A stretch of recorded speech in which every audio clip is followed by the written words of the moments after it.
Republicans across the country can sometimes be classy guys. And we get these local stories from time to time that are a little disturbing. And that's a perfect example of that coming out of Ohio now, Medina, Ohio, to be specific. The Medina County Republican Party put out their newsletter called the Republican Review. And they talk about going after a whole bunch of Democrats. Makes sense. Obviously, they're political opposition.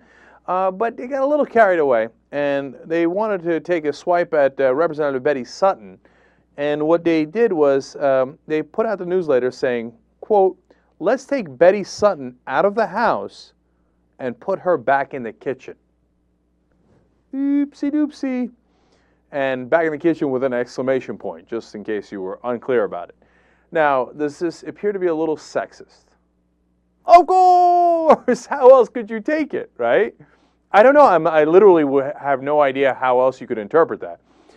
But, of course, the guy who runs the Medina County GOP, the chairman, Bill Hicks, said, no. Said, quote, "I'm not sure that it was intended. In fact, I'm positive that it was not intended to be sexist. I mean, I have a wife that was elected twice to county office and once as a judge, and I've got 2 daughters. It wasn't authored by me, but it was published by the Republican Party of Medina County." Oh, I love that backpedal. Okay, well, give him credit. At least he recognizes that he needs to backpedal. That doesn't usually happen from Republicans that quickly. So now his explanation, on the other hand, not as convincing. It couldn't possibly be sexist that I told the Congresswoman to go back in the kitchen because I have a wife and 2 daughters. And my wife also works. Nah, you didn't really win the case there. Okay.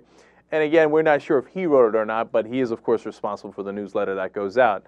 So I'd want to get on that if I was you and make sure you don't send out literature like that anymore. It doesn't really help the Republican Party's image, especially with women voters where they struggle oftentimes. Gee, I wonder why.